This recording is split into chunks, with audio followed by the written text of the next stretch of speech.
আচ্ছা, উজ্জ্বল ত্বকের জন্য কি আসলেই দামি ক্রিম বা লোশনই একমাত্র ভরসা? অনেকেই তো তাই ভাবেন, তাই না? কিন্তু আজ আমরা এই ধারণাটা পুরোপুরি বদলে দিতে এসেছি।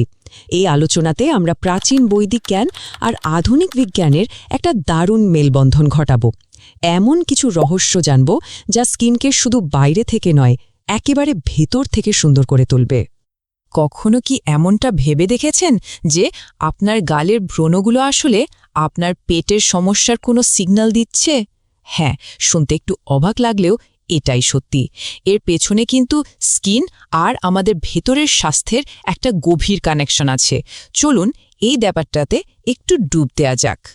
তো চলুন শুরু করা যাক। প্রথমে জেনে নিই ত্বকের আসল রহস্যটা কি, যা বড় বড় কোম্পানিগুলো আমাদের কাছ থেকে আড়াল করে রাখে।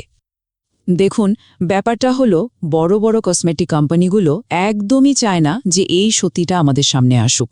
কারণটা কি? কারণ তাদের ওই সব দামি দামি ক্রিম বা প্রোডাক্টগুলো হয়তো আসল সমাধানই না। আসল সমাধানটা কিন্তু অনেক সোজা আর আমাদের হাতের কাছেই আছে। ভাবুন তো একবার, একদিকে আছে ইন্ডাস্ট্রির চাপিয়ে দেওয়ার সব জটিল রুটিন আর এক গাদা দামি প্রোডাক্ট, আর অন্যদিকে আছে আসল সত্যিটা, মানে বৈদিক জ্ঞান আর আমাদের শরীরের ভেতরের স্বাস্থ্য। মনে রাখবেন, আসল উজ্জ্বলতা কিন্তু বাইরে থেকে আসে না, ওটা ভেতর থেকেই ফুটে ওঠে। এই সংখ্যাটা একটু খেয়াল করে দেখুন। একটা রিসার্চ বলছে প্রায় ৮০% টিনেজারের আত্মবিশ্বাস কমে যায় শুধুমাত্র ত্বকের সমস্যার জন্য। মানে ব্যাপারটা শুধু ত্বকে আটকে নেই, এটা সরাসরি আমাদের মনের ওপর, আমাদের কনফিডেন্সের ওপর প্রভাব ফেলছে। আচ্ছা, আমাদের শরীর কিন্তু অসুস্থ হলে নানাভাবে আমাদের সিগন্যাল দেয়। তেমনই একটা পদ্ধতি হলো প্রাচীন বৈদিক ফেস ম্যাপিং। এটা কি জানেন? এটা আমাদের বলে দেয় যে মুখের কোন জায়গার ব্রণ আসলে শরীরের কোন সমস্যার কথা বলছে। যেমন ধরুন, যদি কপালে ব্রণ হয় তাহলে ধরে নিতে পারেন এর পেছনে আছে স্ট্রেস বা টেনশন। ওই যে পরীক্ষার আগে বা অফিসে কাজের প্রচুর চাপ থাকলে যেমনটা হয় আর কি। আর গালে ব্রণ, এর সিগন্যালটা কিন্তু সোজা আপনার হজমের সমস্যার দিকে যাচ্ছে। মানে খুব বেশি তেল, মশলা বা ভাজাপোড়া খেলে হজমে যে গোলমাল হয়, সেটারই প্রভাব এসে পড়ে ত্বকের ওপর। সবশেষে আসি থুতনির ব্রণের কথায়। এটা সাধারণত হরমোনের পরিবর্তনের কারণে হয়, আর এটা কিন্তু একেবারেই একটা স্বাভাবিক শারীরিক প্রক্রিয়া। এটা নিয়ে চিন্তার কিছু নেই।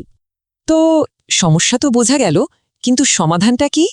চলুন এবার আমরা সেই ৩টি মূল স্তম্ভের কথা জানব, যা কোনো রকম ক্রিম ছাড়াই আমাদের ত্বককে ভেতর থেকে উজ্জ্বল করে তুলতে পারে। ত্বকের ভেতরের স্বাস্থ্যের জন্য আমাদের মূলত ৩টে জিনিস খেয়াল রাখতে হবে। ১. শরীরে অক্সিজেন লেভেল বাড়ানো। ২. আমাদের ডায়েট ঠিক করা। আর ৩ নম্বর হলো ঠিকঠাক ঘুম।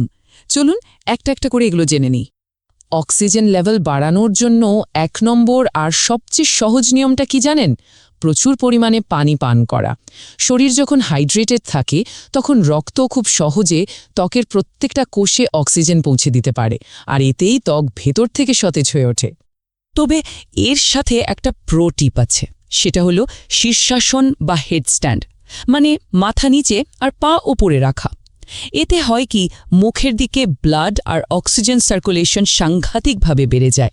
বিশ্বাস করুন, মাত্র ১৫ দিন নিয়ম করে করলেই ত্বকে একটা ন্যাচারাল গ্লো দেখতে পাবেন। এটা কিন্তু অনেক অভিনেতা অভিনেত্রীর একটা সিক্রেট রুটিন। এবার আসি খাবারের কথায়। আমরা যা খাই তার প্রভাব কিন্তু সরাসরি ত্বকের উপর পড়ে। কিভাবে? দেখুন, যখনই আমরা বেশি তৈলাক্ত বা ফ্যাটযুক্ত খাবার খাই, সেটা আমাদের রক্তে ফ্যাটের পরিমাণ বাড়িয়ে দেয়, আর এই বাড়তি ফ্যাটটাই ব্রণ হয়ে ত্বকে বেরিয়ে আসে। কাজেই পরিষ্কার ত্বকের জন্য ভালো খাবার খেতেই হবে, এর কোনো বিকল্প নেই। আর ঘুম, এর গুরুত্ব তো বলে শেষ করা যাবে না। আমাদের প্রত্যেক দিন অন্তত ৬ থেকে ৭ ঘন্টা ভালো করে ঘুমানো দরকার। কেন?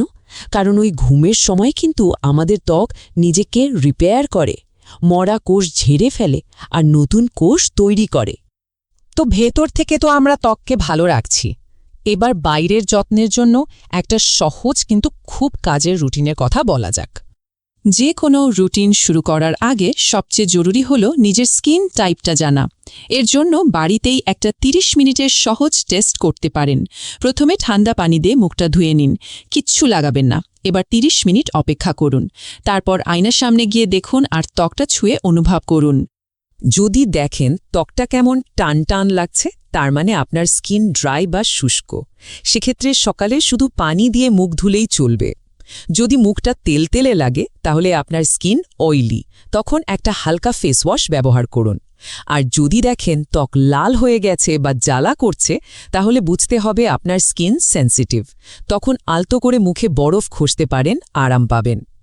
আর হ্যাঁ, আপনার স্কিন টাইপ যাই হোক না কেন, একটা জিনিস কিন্তু সবার জন্য মাস্ট, সেটা হলো সানস্ক্রিন।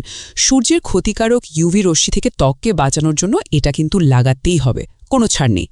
সব শেষে এমন দুটো সহজ কিন্তু অবিশ্বাস্য শক্তিশালী অভ্যাসের কথা বলবো, যা প্রতিদিনের জীবনে একটু যোগ করলেই স্কিনের স্বাস্থ্যে একটা বিরাট পরিবর্তন আনবে।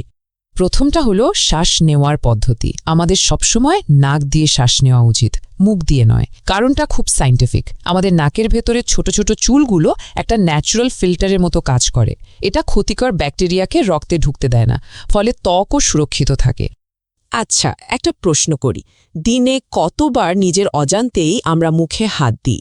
একবার ভেবে দেখুন তো। এটা আমাদের খুব সাধারণ একটা অভ্যাস, কিন্তু এর ফলটা কিন্তু বেশ খারাপ হতে পারে। কারণটা খুবই সহজ। আমাদের হাতে সারাদিন নানা রকম ব্যাকটেরিয়া লেগে থাকে, আর যখনই আমরা সেই হাত দিয়ে মুখ ছুঁই, জীবাণুগুলো সোজা ত্বকে চলে যায়, আর তা থেকেই শুরু হয় নানা রকম সমস্যা। তাই মুখে হাত দেওয়ার অভ্যাসটা ছাড়ার চেষ্টা করতে হবে। তাহলে শেষ প্রশ্নটা এটাই, আসল সৌন্দর্য কি সত্যিই কোনো বোতলে পাওয়া যায়, নাকি সেটা আমাদের স্বাস্থ্যকর অভ্যাসের মধ্যেই লুকিয়ে আছে? এই সহজ কিন্তু শক্তিশালী অভ্যাসগুলোকে জীবনের অংশ বানিয়ে ফেলুন, আর নিজেই দেখুন কিভাবে আপনার ত্বক ভেতর থেকে ঝলমল করে ওঠে।